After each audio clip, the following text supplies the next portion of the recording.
The Washtenaw County Prosecutor's Office told ESPN that it does not have a decision Thursday on whether or not criminal charges will be fired against former Michigan football coach Sherrone Moore. He is in custody and at the county jail as a suspect in an alleged assault as of Wednesday, just hours after that firing for what the school called the inappropriate relationship with a staff member. Pittsfield police released a statement on Wednesday night saying they responded to a 4:10 p.m. 3000 block of Ann Arbor Saline Road for the purposes of investigating an alleged assault. So,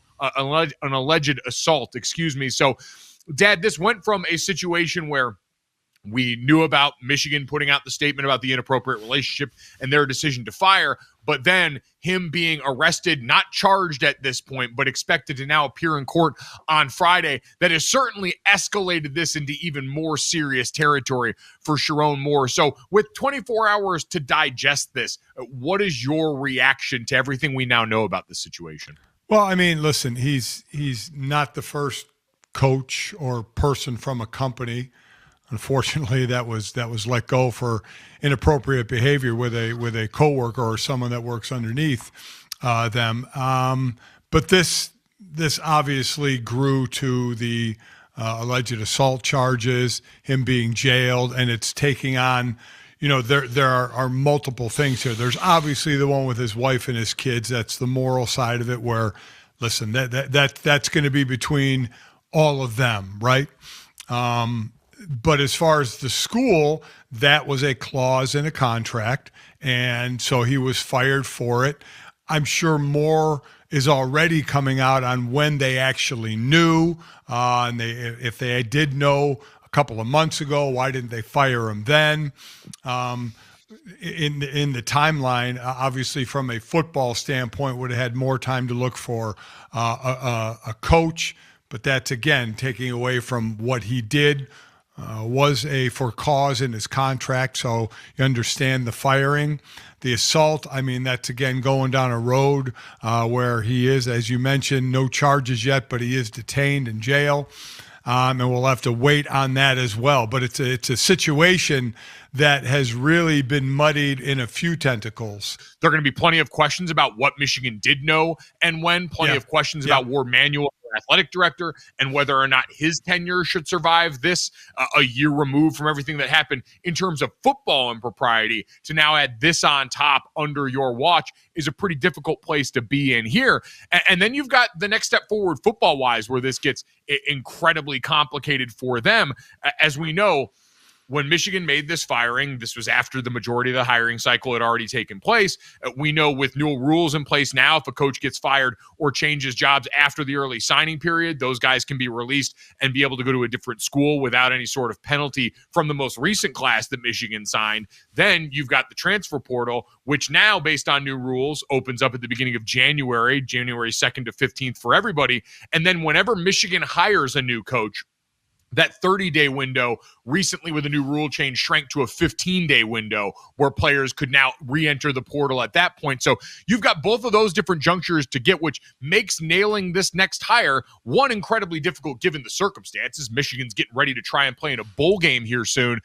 But also with all that in the balance, knowing how important Bryce Underwood is as a quarterback recruit that you're trying to maintain, it puts a lot of pressure on them to land who's next, and to hear the names floated out there, where chief among them right now has been Kalen DeBoer at Alabama, who is the sitting head coach at one of the best jobs in college football, getting ready for a playoff run, and yet having his name bantered about here once again kind of embodies what this silly season has always been, Dan. All right, we have obviously a lot of information that has been rapidly changing on this. For more on that, let's get an update from Nicole Auerbach, our friend, NBC Sports lead college football insider, kind enough to join us now here. So, Nicole, I guess where we sit right now, your reaction to everything that we've seen reported in the last 24 hours.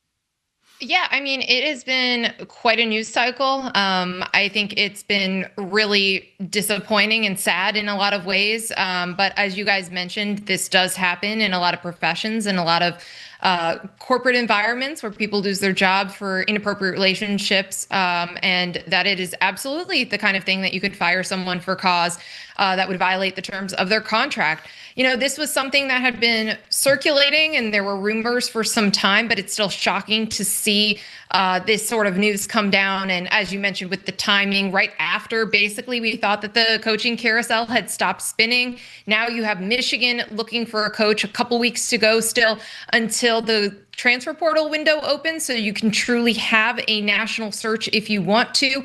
But really just, a stunning set of events for a coach that I think was probably going to enter next season on the hot seat, just based on the first 2 years and how things had gone. But certainly this is not how many people expected his tenure as the head coach of Michigan to end. So Sherrone Moore fired with cause. We'll see if he fights to try and get some of his money. It being detained for assault. Well, absolutely, you have to wait and see how that plays out. Do you think for Michigan, with, again, stories circulating that they knew this for a while, that not only Sherrone Moore is going to lose his job at Michigan, but there may be others that lose their job? Well, I'm very curious to see if the athletic director, Warde Manuel, is able to survive this. He has been the athletic director over all of these football scandals, the multiple NCAA investigations, the FBI, and what happened with the former offensive coordinator. You also have a hockey investigation and a firing of Mel Pearson, the previous hockey coach, and then everything that happened with Juwan Howard. So it's a lot to have gone through.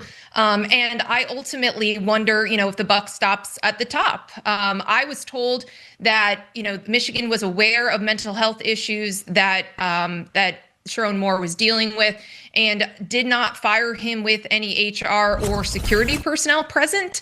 And so I think that is also something that Warde Manuel will need to answer to. But, it's a tough time to do this. You don't have a full-time university president right now for Michigan. So certainly a lack of leadership makes changes difficult and just very much up in the air. So we'll see what happens here, but I do think there are a lot of questions about what did the school know, what information changed that allowed them to act on Wednesday when, my colleague Austin Meek at The Athletic, who I used to work with, he was the first to report that there had been an anonymous tip and the school had investigated it, but did not substantiate the allegations until recently. So I think we need more information on that timeline and what the school knew and why it acted when. Nicole, the other thing I had just been thinking of here recently is Michigan is slated to play in a bowl game. Biff Poggi right now, the interim head coach who had been on the staff there. Obviously, everyone else status quo in terms of that staff whose future certainly in the balance with all this. Is there anything or any talk of Michigan and the potential of not playing in the Citrus Bowl against Texas coming up, given everything that they're now dealing with? I haven't heard anything to answer that in the affirmative. I think that the expectation would be that they would continue to prep.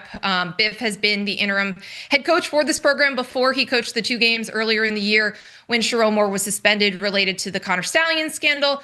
The team loves him, rallies behind him, played well for him. So I would anticipate that while there's a parallel track of Michigan really determining who its next full-time head coach would be, which, again, you kind of need to be deciding that basically by the time that this bowl game happens, because the transfer portal window opens January 2nd, and that would be the ultimate deadline for an outside hire. Yeah, the bowl game is a mere 20 days away, and the opening of the portal a couple of days after that. So many names have been thrown out, Nicole, as far as who may take this job. In your mind, what are realistic names for this job?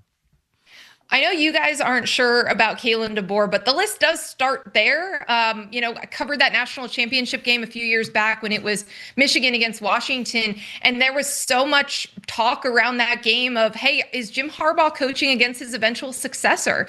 And then certainly before he made the decision to go to the NFL, Kalen DeBoer went to Alabama because Alabama opened when Nick Saban retired. So I still think that is a name to pay attention to and to watch. And I think it's a different circumstance than what we just went through with Penn State. which, there were some what ifs, right? Like if he had lost the Iron Bowl, then do you take Penn State's calls and take it seriously? But I would still keep him on the list. Jedd Fisch is another natural name. He coached at Michigan. He's been at a lot of different places. I'm naming offensive-minded guys because regardless of what Michigan does here, one of the big keys is retaining Bryce Underwood. He was the star freshman quarterback, and you're going to want to keep him and to try to keep, the best players on this roster moving forward.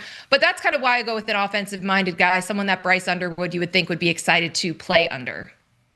Yeah, certainly that seems to be one of the chief priorities going forward, and understandably so, given what we know about the price tag, his recruitment, and certainly the amount of talent that player possesses.